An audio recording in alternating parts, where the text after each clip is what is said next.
Le nouveau modèle de développement présenté la semaine dernière au roi Mohamed VI consiste à créer un fil conducteur pour toutes les politiques publiques au Maroc. Les réformes et projets proposés dans le nouveau modèle de développement nécessitent des financements publics additionnels estimés à 4% du PIB annuellement en phase d'amorçage et de l'ordre de 10% du PIB en rythme de croisière. Pour en parler, nous avons le plaisir d'avoir en direct de Puraba M. Driss Aissaoui, spécialiste en économie. Bonsoir. Driss Aissaoui. Bonsoir madame. Devrions-nous repenser le système de financement national pour pouvoir accompagner ces grands chantiers et la réalisation des objectifs du nouveau modèle de développement?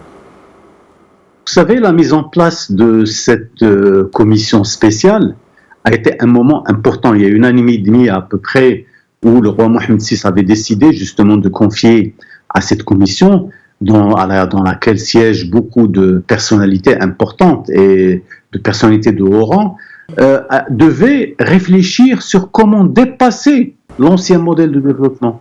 Comment justement aller loin de tout ce qui était considéré comme étant les mécanismes de financement traditionnels. Je pense qu'avec ce qui a été proposé, avec l'ambition qui a été affichée par cette commission, je pense qu'il faut réfléchir autrement sur les voies et les moyens de financement. Les voies et les moyens sont connus.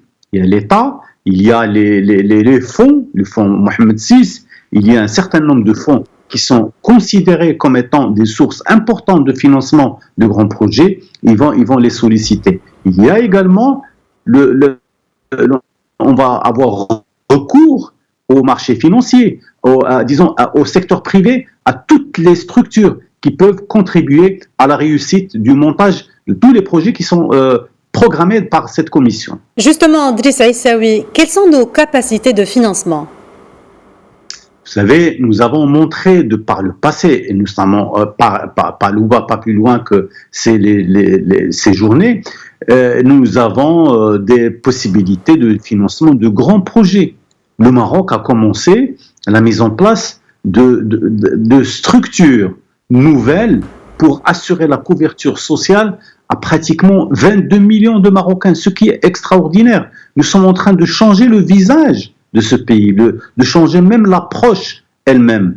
Pourquoi ne pas y aller? Il y a des choses que on va emprunter, parce que même la commission elle-même, elle considère qu'il est utile d'aller vers des prêts à court terme.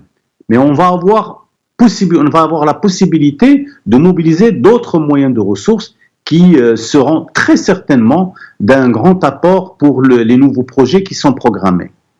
Le nouveau modèle de développement table sur la contribution du secteur industriel qui devrait passer de 25% du PIB actuellement à 50% dans le futur. Comment favoriser l'investissement privé et drainer plus les IDE? Vous savez, le secteur privé, la solution est très simple. Il faut d'abord de la transparence. Il faut lutter contre la corruption. Il faut préparer toutes ces conditions positives pour permettre justement au secteur privé de pouvoir investir et de mettre de l'argent de côté. Et en fait, c'est comme une épargne forcée à laquelle nous astreignons le secteur privé. Eux, il ne pourra pas faire ça sans cela. Il faut aussi assurer la protection des intérêts du secteur privé par une justice équitable, par justement un encadrement adéquat. Donc, le secteur privé est prêt à le faire, il peut le faire et il sait le faire. Aujourd'hui, nous sommes en train d'évoluer d'un pays, on va dire, en développement, vers un pays intermédiaire, avec des revenus intermédiaires, avec des classes sociales intermédiaires qui lui permettront de jouer des rôles totalement différents de ce qu'il a fait jusqu'à aujourd'hui. Driss Aissaoui, je vous remercie pour cet éclairage. Je rappelle que vous êtes spécialiste en économie.